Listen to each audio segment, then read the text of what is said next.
I'm going to call to order the August 26th, 2025 regular meeting of the Cook County Grand Marais Joint Economic Development Authority to order. Present today are Anderson, Benson, Mills, Shackleton, Vidice, Hedstrom, and Klisel. So the agenda was provided to the commissioners in advance of the meeting. As there were requests for any changes to the agenda. Move approval of the agenda as presented. Thank you. Is there a second? Second. All those in favor signify by saying aye. Aye. Any opposed? Motion carries. Thank you. Any members of the public that wish to speak to items not on today's agenda, please state your name for the public record. Anyone? Okay. Seeing none, we'll close the public section. Approval of meeting minutes. Minutes from the regular July the 15th, 2025 meeting. That's pages 1 through 4 of the packet were provided. Any changes to the July meeting minutes? I just had one observation, and it was just, I just gotta find it quick. And this is regarding the research project. It was described as small business education proposal. I might just change it to, it's a research project. I mean, like, it's a little vague in the words, the description. It's a research project being, It's a small business development grant, quality improvement project in collaboration with something like that. Right now, it just says small business education proposal. It just seemed vague. That is vague. Okay. Thank you. Any other changes? Is there a motion to approve the July the 15th, 2025 meeting minutes? May I have a motion? Motion approved. Support. All right, all those in favor? Aye. Aye. Any opposed? Motion carries. Okay, EDA and Superior National financials were included in the meeting packet. I wish to turn it over to Treasurer Shackleton to provide any insight or comments. The EDA cash position is healthy as expected.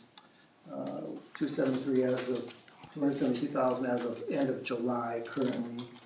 We're in 100,000 in checking account, 247 in the money market, so it's in a good position. Expenses so far year to date are kind of in line with where we were last year, so nothing really of concern or note on the EDA. Move forward to the golf course. Anyone has any questions? Okay.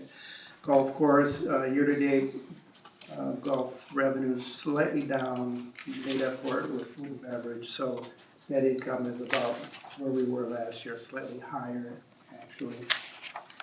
Cash position was a struggle in May. We've kind of crawled out of that. We're in a good position now. Sitting at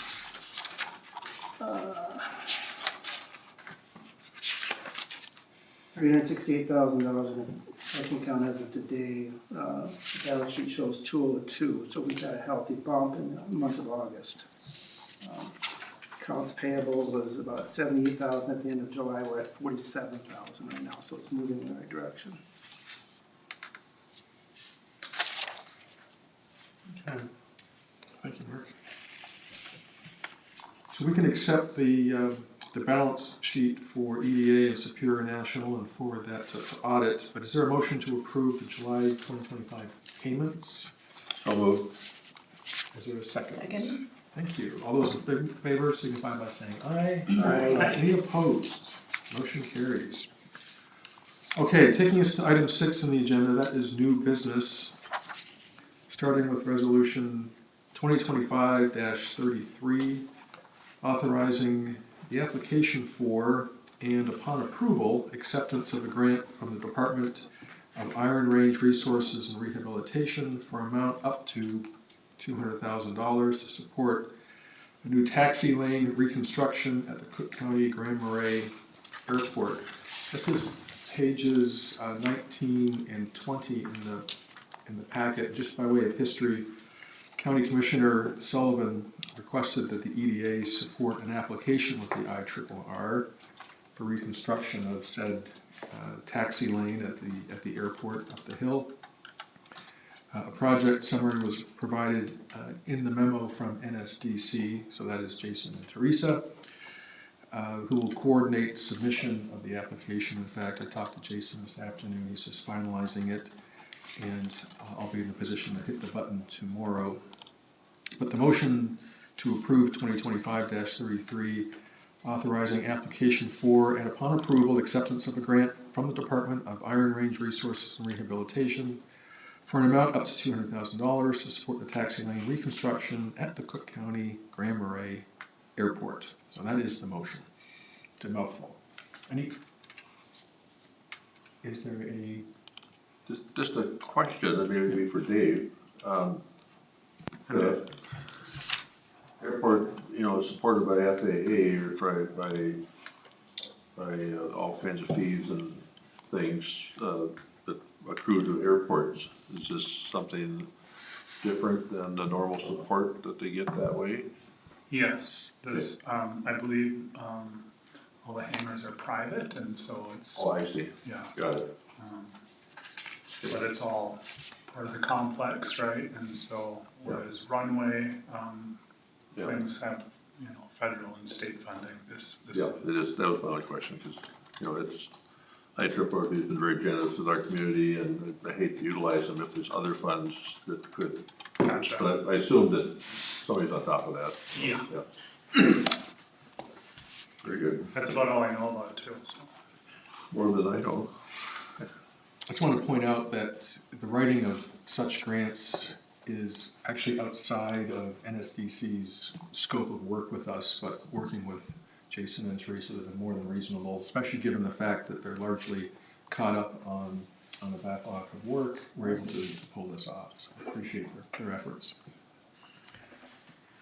But is there a motion? Oh, so moved. Yeah. Okay, I'll second. appreciate that. All those in favor? Aye. Any opposed? Seeing none, motion carries. Thank you. Okay, next up is 2025-34, a resolution accepting bids and authorizing the award of a contract for Superior National at Lutsen Golf Course, the Poplar River Erosion Mitigation Plan to, I believe I'm pronouncing this correctly, Viet and Company in the amount of $203,700.60. So you'll find the bulk of the packet, this is pages 21 through 85, speak to this proposal. And we've been discussing this for some time, but as you might recall, the EDA secured a little over $211,000 from FEMA under a disaster declaration following the storms of late June and early July of 2024 to support the stabilization and repairs at hole 17 up at SNL. Working with NSDC consultant Teresa, worked with Keith Anderson, that's a name that might be familiar to many of you. We hired him as the project lead on this item. So went out for bid, thanks to Teresa and Jason's work. 2 bids were received. The lowest responsive bid was from Viet and Company in the amount of $203,700.60. Importantly, so the EDA must either reject all bids or approve an award to the lowest responsive bidder to comply with state and federal procurement requirements. So following this, Teresa will work with Viet to get the contract executed, collect the required performance bond, and issue a notice of award. And then at that point, Keith Anderson will step in and serve as the project manager as previously planned. So the motion on the table is to approve resolution 2025-34, accepting bids and authorizing the award of contract for Superior National at Lutsen Golf Course, Poplar River Erosion Mitigation Plan, to Beaton Company in the amount of $203,700.60. Is there a motion? Motion to approve? Thank you, sir. Is there a second? Seconded? Appreciate that. All those in favor? Aye. Any opposed? Okay, motion carries. Okay, next item is a motion to approve resolution 2025-34. This is approving a non-waiver of statutory tort liability limits. You'll find this on pages 89 through 90. 35, sorry. Oh. You said 34, 2025. Okay, actually, I think it is dash 36. 35. 35. My mistake, but yeah, 35 was the, now I'm getting all mixed up here. 35 is the insurance. You are absolutely right. Why would I question Commissioner Mills? Three of us pointed it out. So the EDA is currently completing its annual insurance renewal with the League of Minnesota Cities Insurance Trust, LMCIT. And we're required to submit a tort liability limit waiver annually to comply with the state statute, and this is that annual requirement. So we recommend that the board approves resolution 2025-35, approving a non-waiver of the statutory tort liability limits. So importantly, this should reduce the EDA's premium as noted in the attached memo, but does not increase liability to the EDA, which is why we think it makes sense. So what, in layman's terms, will we end up with as our liability then? I think it takes it from our coverage from 500,000 to 2 million. Am I right? Okay. Commissioner Shackleton? Yeah, if you waive the limits, it's at 200 million, I mean, 2 million Yeah. per claimant, you know, is all it does, so. Sure, we're waiving the 2 million? If we waive the limit, it's a $2 million claimant. Coverage, Yeah, coverage, there you go, thank you. but if we don't, I believe it's 500,000. Yeah, 500,000 per, yeah, per per claim, claimant. a million, or 1.5. Per occurrence, yeah. The city just went through the same thing, if that helps. So we're voting to waive the limit so we can increase our coverage, is that? Correct. Okay, that's the layman's version I wanted to hear. More for less. I would move that then. Stepping out on a limb there. Yeah, yeah. Okay. Is there a second? All right, thank you. All those in favor? Aye. Any opposed? Seeing none, resolution carries. Best to move that along before we continue to confuse ourselves. I know, Yeah. I know. Tell me about it.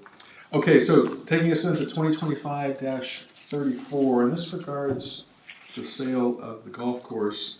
Oh, you're at 36 now, aren't you? Yeah. Yeah. I don't know why I get these numbers mixed up. 2025-36, resolution authorizing continued negotiation for a potential sale of the golf course property. What I'd like to do is just pull it out of the commissioner update because it's relevant, I think, for this resolution. And we're entering really a new phase in the sale of Superior National. We wanted to update you all and propose this resolution. So as you might recall, the golf course has been on the market for some time. We put it on the market late in March 2025. There's been about 50 inquiries and 12 deep dives from prospective buyers. We received 3 offers in the recent weeks. Those offers ranged between 1.5 million and 1.8 million. We do have a preferred candidate that we're working with. Keep in mind that we're sensitive to both price, but also candidate resources, capital resources, as well as their capabilities in terms of managing the golf course on an ongoing basis to the benefit of county. You may want to back up and mention that our committee met, we countered all two of the offers, well, all three, I think, just two, to 1.85. 1.85. And those two then came back with a 1.85 offer. Yep. Maybe you're getting to that, but but we've met a couple times. Yeah. So, So, yes, as Howard points out, our counter of 1.85 has been accepted, in fact, by two parties, but we've got a preferred party. His name is Brady Hatcher, a cash buyer. He's made his mark in the medical device industry, owns Golden Eagle Golf Course, has owned it since 2023. That is in 50 Lakes, Minnesota, which is just outside of Brainerd. Never heard of it, 50 lakes. I hadn't either. He's provided us with a rather extensive capital improvement plan for Superior National, and worth noting, as he does with Golden Eagle Golf Course, he intends to partner with SVN Northco, that name might be familiar, because that's actually our listing agent, in managing Superior National going forward. SVN Northco has managed Golden Eagle actually since 2017, which was 5 or 6 years before Brady even became an owner of Golden Eagle. So they've got extensive experience in successfully managing golf courses. So our next steps as a golf committee, post passing resolution 2025-36, is to finalize details of the agreement to kick off buyer due diligence. We've got, as you might recall, work to be done on the right of first refusal. There's a period of public notice and public meeting that needs to occur. There'll be an update with the Cook County Commissioners. There'll be an official approval by the EDA board before we actually go to final closing. So what we wanted to do at this stage, given the fact that there's been a lot of progress over the last several weeks in terms of landing on a buyer, price, understanding their intentions, is to propose this resolution so that the golf committee can continue to move forward and make further progress on the sale.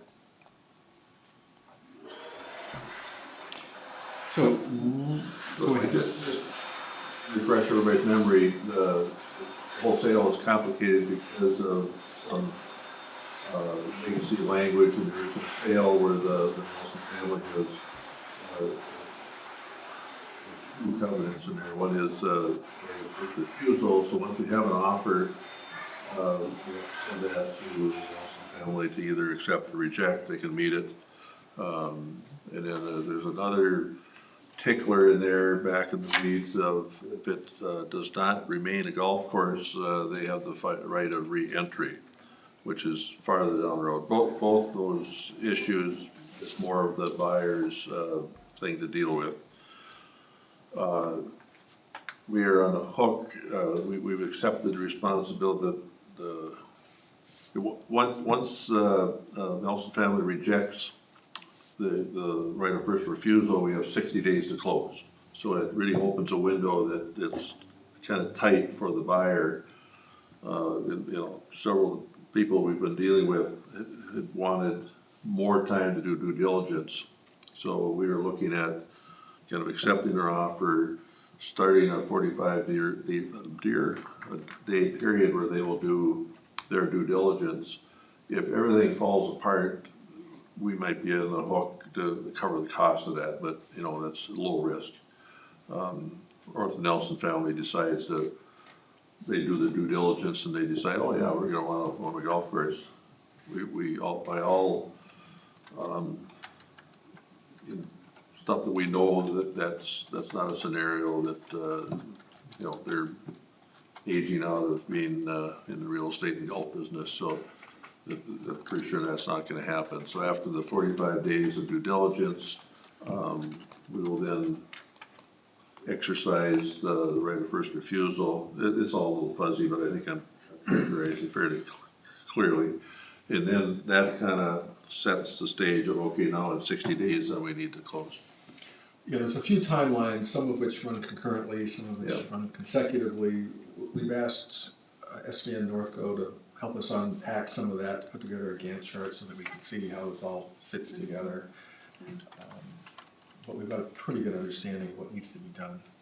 And we've been, our committee, and mostly Peter, have been in contact with our attorney, Fred Dutterer. And also, we've been in touch with Brady Powers, because Brady knows a lot of stuff. And he's the one that manages the bond payments and all that. So Brady talked to the bond company, Ellers, and Ellers initially raised, oh my God, what happens to the tax treatment on these bonds? We went back to Dutter, who reached out to the Freiberger firm, which is the bond attorney. They came back and said, nah, it's fine. You know, as long as the bond gets satisfied at the time of closing, which is gonna happen, you know, we sit on the table, we write a check to the bonds, the bond gets closed, and all that. And also, the 1.85 million, we think will make us whole. The bond, by the time we close, should be right around 1.5 million. We are on the hook. Northco fee for selling is about $200,000. So it brings it up to 1.7. We don't know what other kind of closing costs will be, but it, you know, we feel as a committee that we're not gonna make a ton of money, but we're gonna be whole. And Well, you'll run those numbers as you get closer to time, right? You're gonna Right. set that, and that's just typical, you'll Yeah. know as you get And we're closer. gonna, there's about $200,000 of cash in the county's account, because Brady collects all this ahead. $13,000 a month is collected from Visit Cook County. And then that ends up being the county's money when we sell the golf course, that, you know, we will have that possibly or most probably into the EDA's account. However, some of those original or loan agreements had that money went back, that is still an owed dollar amount because that was part of the LTTA's commitment and they were covering it. There's some language to that effect. Yeah, Brady, you know, we'll have to vet that out, but Brady's initial it's- reaction is that's our money, that's already. Well, that's a serious Yeah, read there's- through, because that's not how it reads. Well, I So that's mean, interesting, but I'm sure there's people at Visit Cook County that may differ on that, but, it's not coming, Yeah. just read the loans. It's Yeah. not a conversation with them, yeah. so just make sure. Could you repeat what the concern is? If you go back, so when we were given all the loan documents a long time ago, and maybe these aren't the most current loans, but there is language in there that they collect some of those dollars because there wasn't the sufficient cash coming in to pay from LTTA was the original piece to that, and they covered, but at some point, that money is still due back to them, they're just covering. You have to go back and read the It's loan due back document. to LTTA? What's No, LTTA? back to, Visit Cook County, they're Visit Cook covering County, something they're not technically. predecessor to Visit Cook County. Okay. Well, we've got. But you can, We have and I counsel. know things have been refined, you know, whatever, so double check, but Yeah, well, we have that's why you Counsel. have attorneys. Yeah, we have attorneys working on that, I mean, that's, I'm a pretty good reader, but, you know, these things are best left to, high price guys. Now, I'm assuming at some point, you guys have already just sat down with the Nelson sisters, I mean, it's not No. like they're not aware of what's No. going on. No. You have not, Well, Well, they're definitely aware of what's going on. Yeah. There have been some proposals back and forth before, right around the time the property went on the market. okay, So this will come as no surprise to them. okay, But those discussions didn't amount to anything, yeah, based on what What- they were asking for. yeah, okay. One other point that was raised is that it's believed that the main golf course employees would be able to stay in their positions, that there's no guarantee on that, but that there was a reassurance that Right. people aren't gonna get rolled, they won't pull in all kinds of new people because there There aren't aren't people to any. pull. Yeah. Well, anybody that's bought and sold businesses, when you buy a business, you buy the business, your accounts, your customers, and you buy the employees. And, you know, they have as strong an interest of us keeping our employees for them as we have of keeping our employees working. So, I mean, there's no guarantees, but I mean, that was just some of the conversation is, oh my gosh, yeah, we're not gonna buy a golf course without people, so. And they know, they are aware, the Satcher's aware of the employee situation in Cook County. I mean, if you've got really good people, you wanna keep them, so we're heartened by that.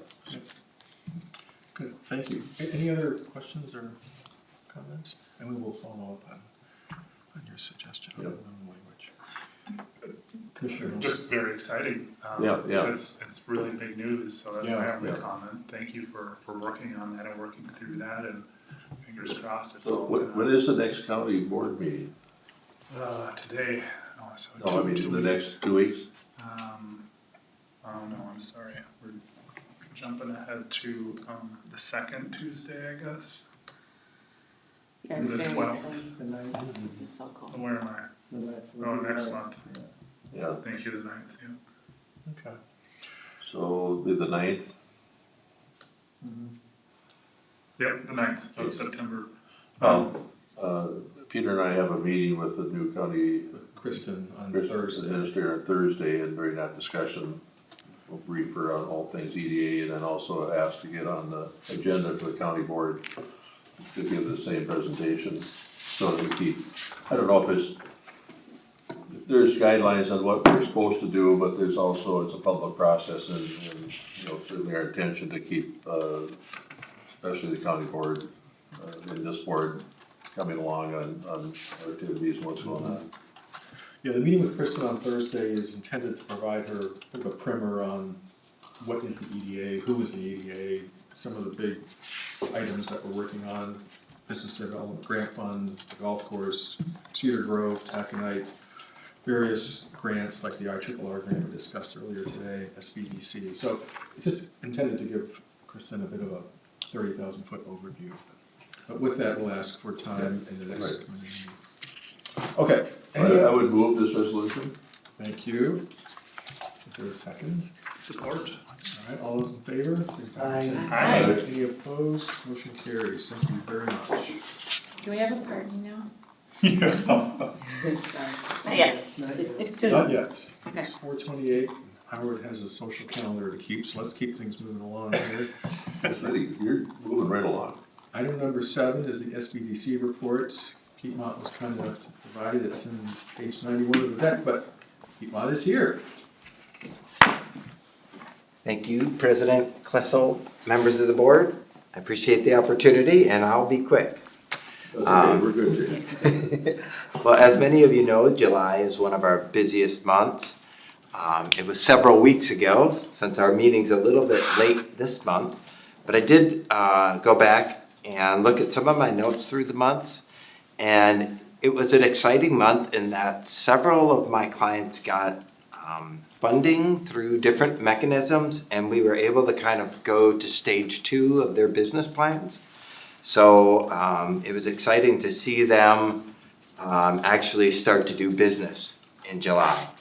So August, we had a really busy month, but I can report on that next month. We did have some interest in Cedar Grove parcels, in particular, like the future of Cedar Grove. So just laying that out there for you. There's some folks in the community who have seen what has been done in Cedar Grove and are hoping that there's more opportunity. Oh, I see. Like a phase 2. A phase 2, or yes. There might be some lots coming up for sale that are already purchased too, so, Great, I would love to hear that. Yeah. In fact, yeah, well, offline, we can. awesome. That sounds great. I did have a situation in July where I encountered a conflict of interest. I had a client who came to me who wanted to purchase a business one of my friends owns. And so I was able to present them with a few different alternatives, of which they chose an alternative. And I was happy to learn a week ago that the sale has gone through, or the purchase agreement is being drawn up. And so I was a little nervous about letting go of that opportunity because it involved my dear friends, but the process worked itself out and turned out to be very successful. So I'm happy to report that. The only other thing I really have to report is it was a fabulous blueberry month. And so we have blueberries in the office quite a bit. So I encourage you to stop by anytime. Whatever's in the field that I can forage, I'll have on my desk. I'll try to, yeah. I'm not the best. And that's all I have. If you have any questions, Questions for Mr. Mott? Great, thank you, Pete. Good job. Appreciate it. Thank you. All right, that takes us to item number 8 in the agenda. That is committee and commissioner reports. And first up is Taconite Harbor Subcommittee. Strategic Plan Update. Commissioner Benson. Let's see, we are ready and have been slowly inching forward on our grant with Stan Tech. I sent all of you out some information, and our grant committee, Chris, is Siri, and Dave, and I, and Peter answered, and that was simply our talking points. So I'm gonna assume they're good other than a little fine tuning and date wise.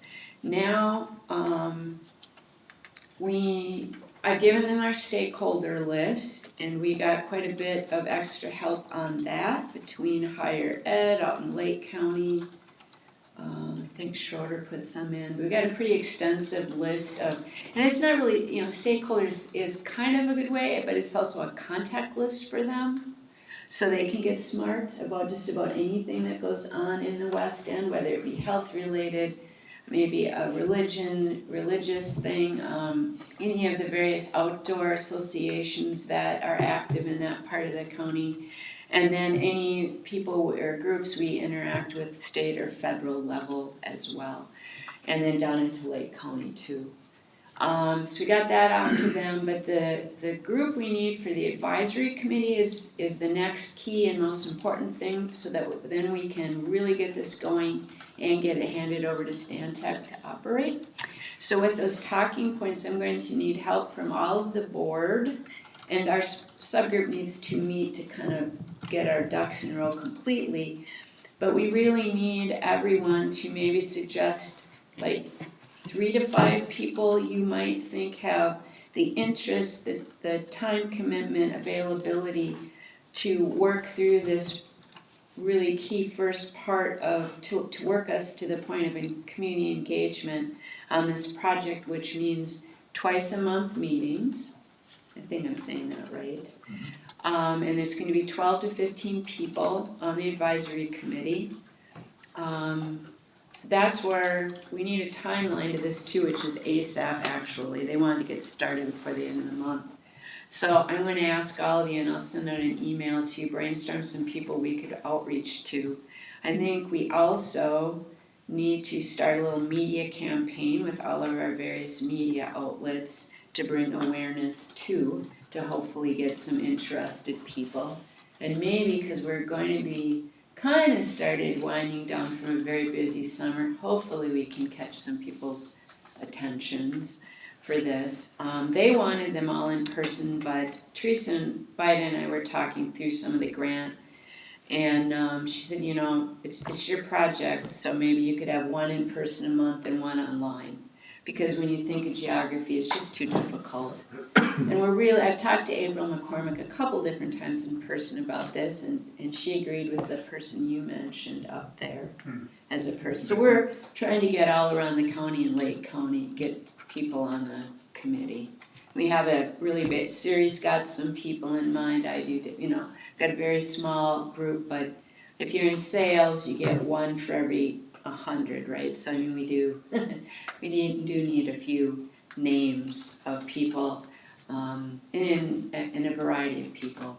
kinds of people. Anyways, that's my major push. Other than in a moment or two, we can just go over. The city is working with another nonprofit for some projects around the harbor, the Great Lakes St. Lawrence, and they're focused on cities initiative. But I think it has application for maybe this project. And Siri attended with me online. They have a new subgroup that's really focusing on economic development around the Great Lakes. And it's a Canadian and US, right? So we attended that the other week, and that's what's in the packet. And I don't know if this is a good time to talk about it or not, but that's in there because I told them why we were there too, that to try to build some awareness and make some contacts there. Maybe that could be helpful for us. And they talk about like new energy and sustainable businesses and environmentally sustain all that. And there's a lot of application, I think, for what we would want to do at Taconite Harbor. So we'll go that route. But that's our main thing, is getting this advisory committee together. And I will say this now, because we haven't had a chance to meet, but as a subcommittee, but I'm sure I'm feeling some strong sensitivities with the Schroeder Township. And even though there was pushback from Stantec to have certain organizations, even the EDA, be on this advisory committee, I think that might be one we'd want to make sure that Schroeder was one of the head representation on there. And I think it's vital that somebody on this EDA board is on that committee too. I think this is our project and we need to have at least one board member sitting through that, whoever that might be. More than you? It doesn't have to be me, I mean, just somebody. Yeah. Somebody has a strong interest, but I think that's imperative. They were kind of like not on that, Right, like, no, it's our I project. think we need to be there. Yeah, we need to be there. And then after that, some individuals. But that's my main thing for everyone. I could use help on them. We could all use help on that to get that together so we can really get this started and they're ready Good. to go otherwise. In terms of getting the message out, of course, the WTIP interview, something that would always be available. We've also got I think it's weekly, or maybe it's 2 times a week, but in any case, we've got our underwriting message on WTIP, which is currently promoting our SBDC resource. Previously, I've been promoting the grant program, which the demand exceeds the resources there. So we've got the ability to change that message out as often as we need to. That's a great idea. So we can do that if we want, at Yeah. the appropriate time. And we can't have a call to action per se, but we can manage the right messaging. Yeah. Yeah, I think between that, the North Shore Journal, because that'll hit Lake County, I think, more than us. Sure. And the News Herald and Boreal, I think we do, as always, have a lot more options to catch people's attention. So maybe all of us together can get some word out on that. But if anyone has some names, please email them over. And you've seen the talking points. I still have to make just a few changes and get them back out. I know we need some timelines, but that timeline won't be set till we get a committee together. So we can say the timeline once we get rolling, this is anticipated time, how many meetings. But until we get an advisory committee, we won't know when it starts. So if I'm talking to a candidate, it's 2 times a month. Yeah. For how many months? Forever and ever. No, it's in the, Let's say on the high side. there's a timeline, from them, and I just don't have it pulled up right now. Couple years. I'm guessing Schedule, here we go. No, because they only have Oh, sure, it's in small print. $200,000 in funding, so they wanna get it done too. Yeah, they've got existing conditions analysis. Advisory panel would be, if it started in October, it would go through March. So how many months is that, 6? That's basically 6, yeah. Could we actually still hit October? We could. We need to. I think we Yeah, should. I think we Yeah. could. Okay. I was thinking they wanted it sooner. I mean, they're ready to they're gonna start on other stuff already with Minnesota Power, some of the environmental. You know, they can do some of that work. So I think we need names by the end of August, or September 10th. Yeah, middle September, because we gotta get to these people, you know, like they just wanted to send a letter, and we're like, no, you can't just mail someone around here and then accept them to bite on this kind of commitment. We'll probably have to talk to people, get it out, so. Thursday. Commissioner Lewis? Yeah, just a couple things, and we've talked a little bit about this in the committee meeting, but I'll just push back a little bit. Because Stan Tech has also pushed back and they're the professionals, one of the reasons they're saying we should not be on the advisory committee is because it really changes the dynamic of the group if there's an official that's on that committee. Kind of everyone will often look to them, and so it's not as candid. And the whole point of the advisory committee is just kind of to spitball, throw ideas and bounce it back and that sort of thing. But they're at that point in time, they are still gathering and learning. You know, like they're not decision makers. And actually, I mean, that was Teresa's suggestion too. It's our project. Yeah, no, we can do whatever we want, but I have been in meetings with state representatives or other county commission meetings, or I have witnessed the power dynamics and how the conversations can really circle around one person, and so I take that pretty seriously, and everyone on this committee will be community members. They all should have some kind of awareness of our community and what goes on, and it is purely advisory, and so whatever they come up with will come to us for us to decide. And then it's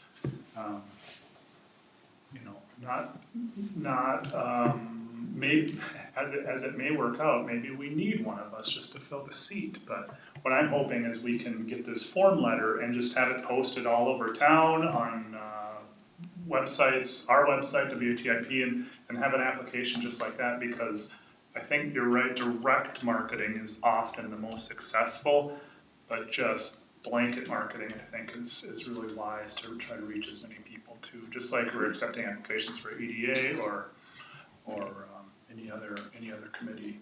Well, and you know, the advisory committee ends in March, right? Then the visioning process begins. And that's really where you get the options and get to think about, you know, then the community makes their comment, you know, brings their input in. So it's not like the advisory committee is making the decisions on what how this goes forward. But they are learning a lot in the process, hopefully. And to get back to that too, it's not like the advisory committee will be made up of like a DNR person and an IRRB, whatever. It will be, as you said, other individuals. Mm-hmm. So. This is still I mean, I appreciate your point, and I think this is still confusing to me about, who actually should be on the advisory. So let's talk to Stantec again and that kind of thing, because. Yeah, I had to reread their notes, and then the last comment came back to them. I don't know if you caught the last email. It was, we can have 12 to 15. Mm-hmm. And before it was only 12, and I didn't ask anything. They said. So I think there's some stuff, yeah. But just another quick update. We had a touch meeting with Carla Viet, who's in charge of the grants, and Teresa was there, and that was very helpful with that too. And one of us can still, want to be on those check-ins, but Teresa can help with that too. And of course, she'll be doing we gave them all the logistics for reimbursements and all that, and that was the part that they were concerned about initially. But with Teresa back doing all of that, there's no problem, she knows exactly what she's doing, dealing with Brady, the whole deal. So she'll take all the Stantec billings, get them over to Brady, and Brady will make sure everything goes back out. So we have all that kind of mechanics in order as well. But what Stantec may or may not know is, this is Cook County, if you get people to serve in an advisory board, they're not gonna sit there and be wallflowers. I mean, everybody has a thought and opinion, they're not gonna be cowed by Dave or Peter or anybody else sitting there. I mean, they're there to do their job, and so, and I, you know, it's still our project, and, you know, it'd be good to have our representation there directly too, and to hear directly, you know. Yeah, just to be there, yeah. So from the other commissioner's perspective, next step would be you essentially sending us a note, tasking us with, call it 3 or whatever, Yeah. firm applicants, okay, good. Yeah, it'd just be nice to have some people we could certainly outreach to, and then start a media thing to get as well. Cause it is a serious commitment. And that's the one thing I totally agree with them, if you're going to be on this and there's not that many people, you gotta be there for all of the meetings, and that part they were very adamant, and that makes total sense. That's fair. And I thought they were emphasizing all virtual meetings. No? It was the other way, they wanted them in person, and we were like, we're okay with virtual, and we can host them up here. They thought they should be in Duluth, and I'm like, no, most people you're gonna interact with are already somewhere along the shore. So, cause they're like, oh, we can use Minnesota Power as a meeting place, like, no, we have places to meet. If you wanna meet online, we can handle that, we got great broadband, you know, whatever. Okay. I have a feeling it's more internal between some of the people in Stantec, there's a little bit, I think that's gonna work itself out. Cause Jacob is back in action as opposed to John. Yeah, he was on vacation. Yeah, so I think we're going to do okay with Jacob. All right, thank you. Anything else on Taconite Harbor? Well, I thought, from the communications that we got from John, that, you know, it was pretty much just a form letter, but I was really hoping that, we could kind of get the EDA's blessing, but maybe not everyone received that, and, we can get that posted immediately, but it sounds like we need to refine it a little bit more, that's what you're saying with the talking points. I'm not using John's letter, I'm using the one that I sent out to everyone here, which is basically Stantec stuff, I didn't write anything. I just took it out of their material for the most part, I wrote a couple summaries. I didn't pay attention to John's, he wasn't paying attention or wasn't aware of what we had done. And then once he knew we had stuff there, and he was just covering because Jacob was gone to some extent. Not completely, but Okay, thank you. anyways, Okay, thank you. they had an employee out of office for a while. Do you remember, I think there was a point made during the one we attended about the Great Lakes region. I think they said it's the 3rd largest economy in the world, is that right? It was an insane number, I was like, really? So if you include all of the area around all of the Great Lakes and package that together, it's a formidable thing. And I wanted to point that out, as well as, if you haven't seen it yet, which you probably haven't, a related post by the Manitowoc Minute guy, Charlie Barron's, about very recently, about data centers on the Great Lakes.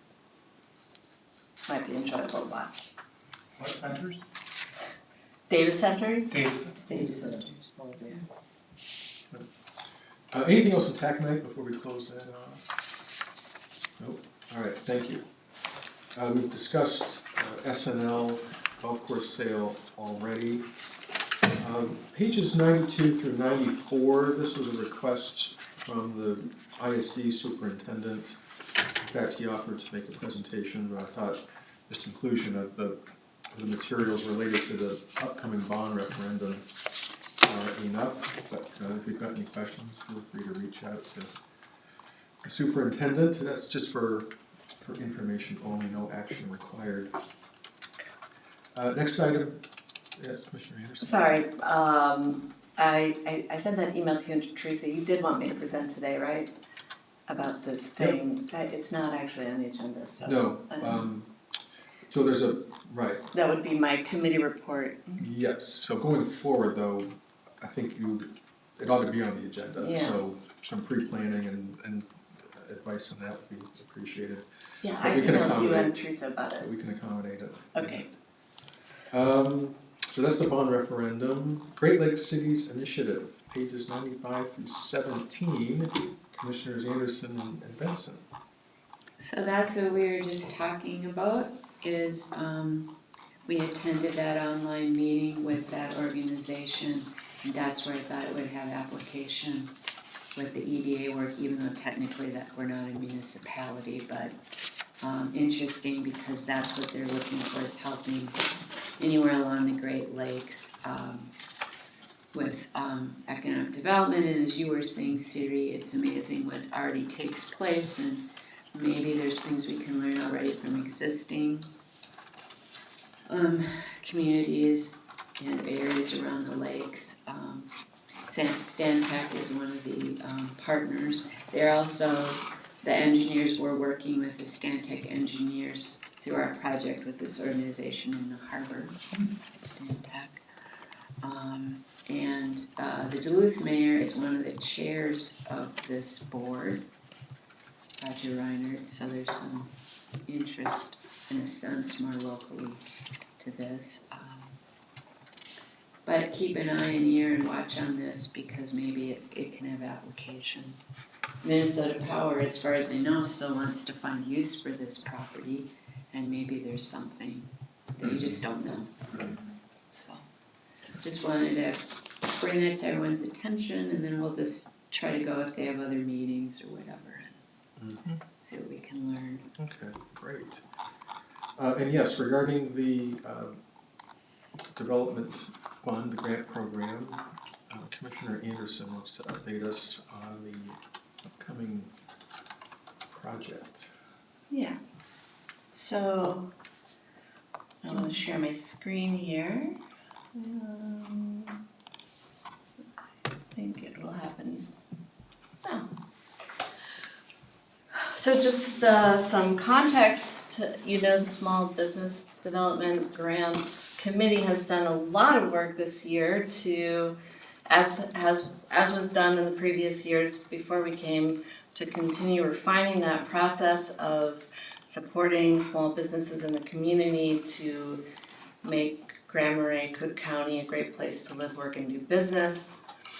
And we are working at creating systems that allow us to analyze what we've done and follow-up communication with businesses that receive money at a longer-term space than just when they're done with their project, so we can really learn what works and what works less effectively.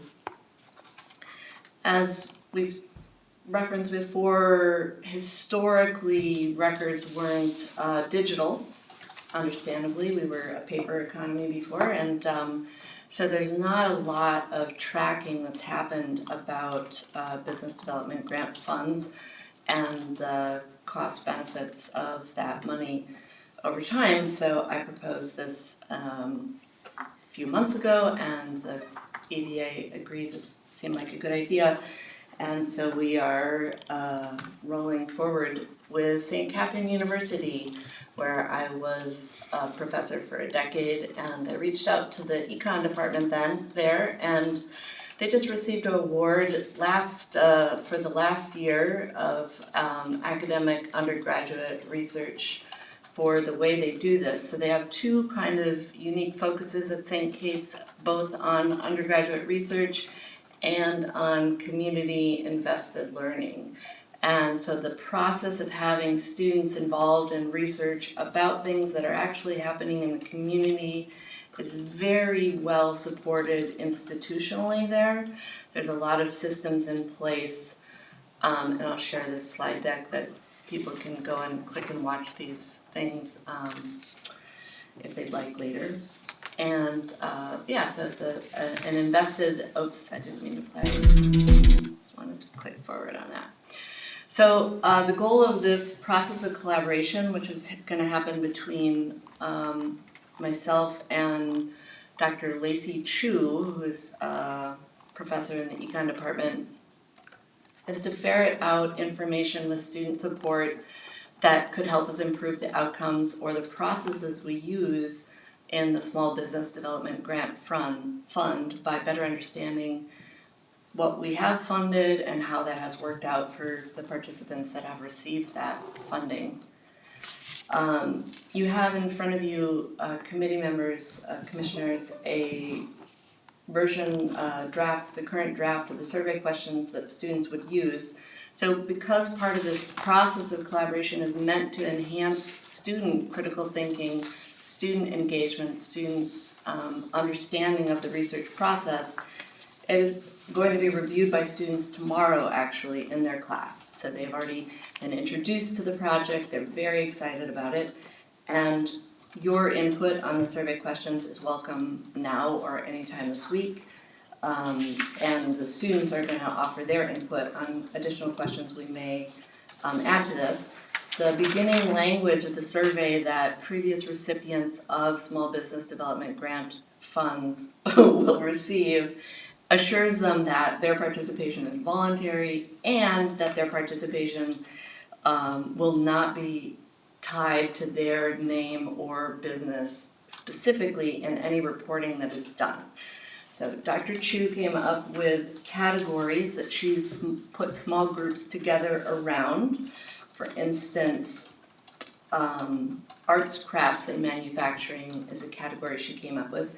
And students in her class who are assigned to that category would be given a list of recipients in that category for them to reach out to if in their answer to these surveys questions they say they are open to being contacted about further elaborating on their experience with the grant. And the students will be putting together more of a qualitative analysis of Cook County Grand Marais arts, crafts, and manufacturing business environment. So to what extent are we thriving? And she has specific questions for each of the different categories that they're to investigate in their research around what's available in Cook County and Grand Marais at this time, and then looking backward at people who have gotten funding to support that area. So the methodology is tied to the cost-benefit analysis process that she teaches in her class. They're going to be using survey data that participants will voluntarily give or not give to us about their experience with the grant, and then interviews with willing participants, and looking at the, oh sorry, there shouldn't be a question mark there, and research the economic vitality of the different sectors in Cook County, as well as a bit about the process that we have. Our question, our research question, which is formulated explicitly using the PICO-T model, which they encourage in the Quality Improvement Program application process at St. Kate's, is for economic development in Cook County, Grand Marais, Minnesota, is providing small business development grants a more effective strategy than reducing the tax burden on local residents to make the area a better place to live, work, and do business over the last decade. We don't really have data for an entire decade, so it's more like 7 years of information. So there's a certain comparative analysis that'll happen in the end. They'll be looking at that question. What are the returns on the investment that small businesses have gotten from the support they've gotten from the EDA? All students and myself and Dr. Chu, we have already done these things, but the students will do these things. They'll complete the city program, ethical conduct of research questions, or it's a process of online learning and then survey questions that you have to do. It's a requirement in the St. Catherine University and basically any university that you participate in research, you do this particular program's educative model in order to learn how to conduct ethical research. So they'll all do that before they would reach out to any participants. And again, we're doing it by sector. It's a sector analysis. And these are the sectors that we've identified. May I ask a question? Yeah. I think I understand, but when it says arts, crafts, manufacturing, like arts and crafts, right? Like, but then manufacturing, to me, in my mind, that's a whole nother. I know, it is a funny category to me too. But for manufacturing crafts, right? Is that Yeah, what, yeah, you know, yeah. like that? Well, when I think about the only manufacturing that we've funded in the year that I've been here, is log houses, right? That's there's that one. Oh, some metal work. Oh yes, good, yes, of course. I don't know a different, better way, but I was just trying to better understand, like, Yeah, the it is a product. sure, yeah. Yep. It is an odd category, I agree. So this Thank is the general timeline, so it's a semester course, so I'm going to meet the students in person the first week of September. And they've already started and are talking about this. They're excited. I've invited them, if students want to come up here during the month of September or October and stay in our workforce housing or on the floor of my house, they're welcome to do that if they wanted to actually come here. But probably it'll be done virtually. And they'll present their findings in November. And I thought maybe we could invite some participation in the November EDA meeting or have a summary of the presentations at that meeting, or I'm not sure what the date is of that. It might not work with their Thanksgiving break, given the timing of things. But anyway, so it's not hard research per se, right? They're just trying to identify things that we could do better or things that they think are working well. And the goal is not to shame or embarrass anyone. It seems like most of the businesses that we know about that didn't succeed is because they burned down or COVID. But anyway, yeah, there's going to be no attempt to try and out, people whose businesses didn't make it in the end or something like that. Yeah, so that's the general idea. Awesome, and beautifully presented too. One other question I had was with the map. And I presume that this is being presented to others, the same slides, or no? Is that just Oh, for I us? don't know, I just pulled that image out of, Okay, I was just, if it's for others, there is a part that said no protection, BWCA, and I didn't understand that, but it Oh, just yeah, I think you just found a map somewhere. yeah, I just got a Cook County map, Cool. sorry, you're right. No, if It's a if good it's just point. generic or whatever, Yeah. I just was wondering if this was going out to others, and it's like, maybe there's a tweak. Yeah, good point, thank you. Good attention to detail. Not- Yes, So the data collection is the qualitative surveys followed up in some cases by interviews. right. Okay.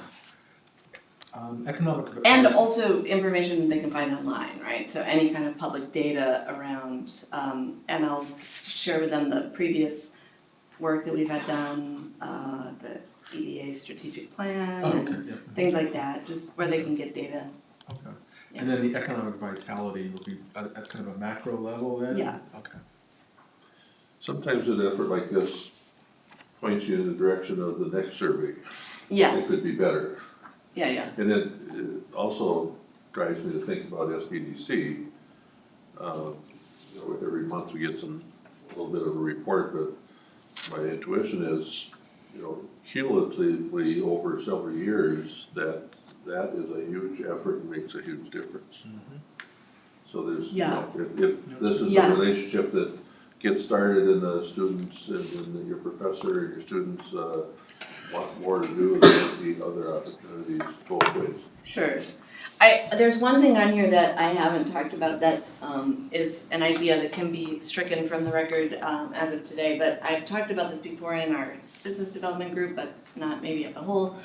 I think it would be lovely if every business that had received SBDG funding had a little sticker or a plaque somewhere in their business that noted that, just so it was more of something that people got used to seeing and noticing like how many That's a great idea. businesses have been supported. So if you guys. It's a requirement of IRRB funding is to put a Yes, sign up. I noted. And so if we agree to that, then of course I would have to price it out and we'd have to figure out where the funding might be, but I thought since we're gonna be reaching out to people, maybe include it as part of the process if we were open to that idea. If they got the county, our grants? Great recipient. Yeah, if they received an SBDG grant, Wait a minute, small business Small development business grant. That's us. remember, they don't do much financing. They're more of advice. No, that's us. No, so The it's EDAs, That's why I'm asking which Oh. one you meant, SBDC that Oh. No, I Peter didn't works mean- for, or, okay, that's why Yeah. I was getting, thank you. the EDA grant. Yeah, okay. And so we'd have to come up with, you know, a process of coming up with what that icon would be, or, yeah. That'd be That's a great. great idea. It just be like another bill. The handout.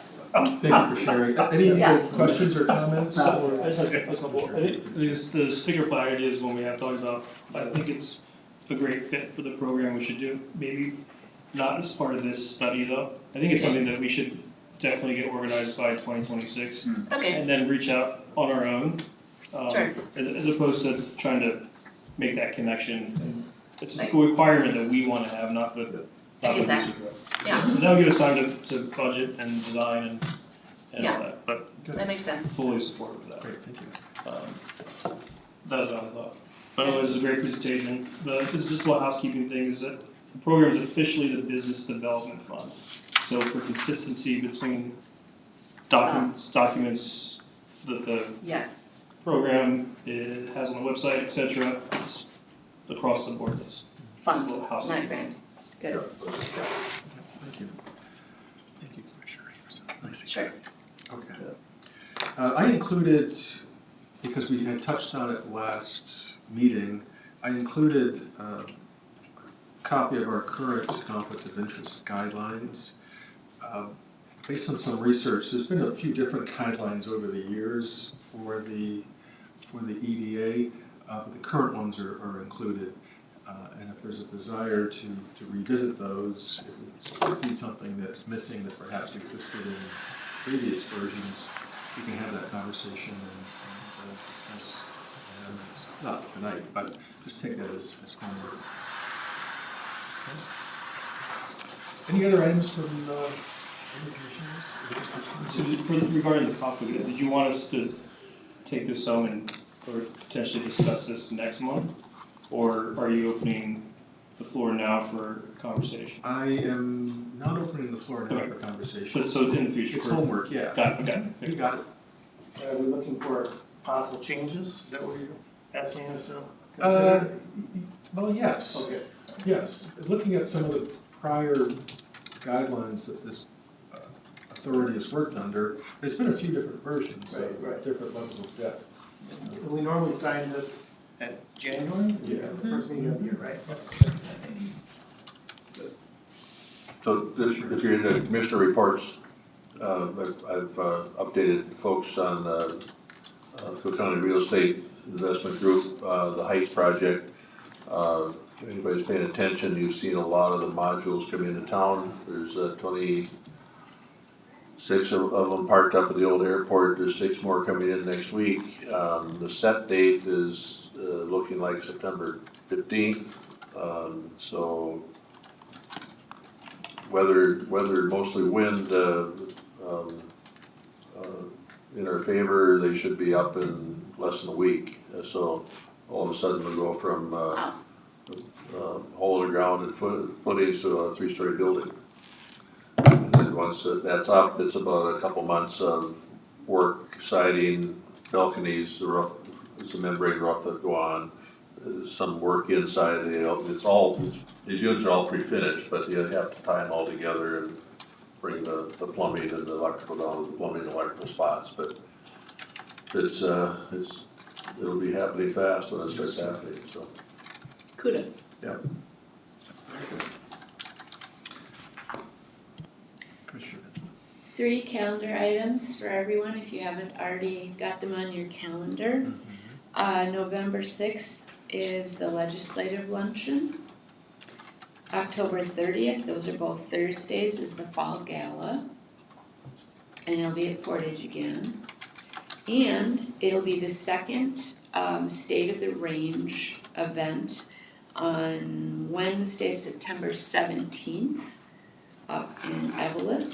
So you can RSVP if anyone wants that. I can pass that down. There's an online registration. There's no cost, but registration for that, for the IRRR. EDA started that last year, so if anyone's interested in that. Of course, we would run if like the whole board thought that would be a fun thing to do on a Wednesday, we'd run into whole things, but whatever, probably not. So anyways, those 3 fall events to keep in mind. Great, thank you. Just lastly from me, I did have a call with Jason this afternoon just to touch base on North Shore Development Company and how things are running. From my perspective, certainly, but I want to open it up to any comments. They've done a terrific job on both catching us up from frankly, a deficiency of where we were when we brought them on board, but have maintained, I think, high quality of work and responsiveness. Things like this IRRR grant for the airport, frankly, not in the scope of work that we agreed to with NSDC, but they've been able to work that in, which is great. There is a scope, however, for the NSDC that we should at least be aware of and respect, and I can send that up all to you. Included in that is their request, where possible, we should be reasonable about this, but where possible as a single point of contact, being myself with NSDC, because what they can't manage is this up to 20 hours a week scope and necessarily having 7 commissioners coming in hot with different requests. So I think we can manage through that. They'll be reasonable, but let's try to respect that where we can. But they're on board to support us for essentially as long as we need them. They'll want something of a heads up if we don't need them any longer, so they're not saying no to other business. But it's working very, very well. Any comments regarding NSDC that you'd like us to funnel back, Commissioner Mills? So, in our committee work, there's no quorum, but then if the committee passes it on to you to ask North Shore Development Company, then that is an open meeting law violation. So that can get tricky if you're not on the committee. Teresa's If I trick, I mean illegal. Teresa's agreed to send things out. Like if it's all written up and ready to go and she just has to forward it. Yeah. Okay. Were there other inquiries though you're saying? Is that, or, oh, okay. No, but I think there's a sensitivity to Yes. just, respecting the scope and the Yep. process. 7 people asking? I can't imagine there isn't some middle ground there because I can't Dave do says that. the efficient committee work, you would indicate some direct contact with Teresa, rather than, third party telephone line, but I get your point, we don't wanna, something comes to our head and we'll call up Teresa, I've not abused it, so. Right. But, That would I can see where committees That would get might be problematic. good, Yeah. might be good to have direct involvement sometime. Good, thank you. Yeah, like she asked specifically that all of our exchanges with this grant with and TechNet Harbor Work in general, please copy her. And so officially, Stan Tech knows that they will copy her on everything, so that she's always current. And that is specifically part of their scope, so there's no issue there whatsoever. Yeah. Terrific. Any other feedback though that I can give to CC? Sorry, I think it's been great, as it pertains to the grant program, just the housekeeping that's been done there, attention to detail, and just the thoroughness of all the documentation that has been brought up to speed in the last few weeks. Yeah, thank you. Knew exactly what they were, or what she was when she was here. Which was awesome. Did you hear that, Teresa? Awesome. All right, great. Thank you all. Is there a motion to, So move. I move to adjourn. you didn't know what I was gonna say. I didn't know.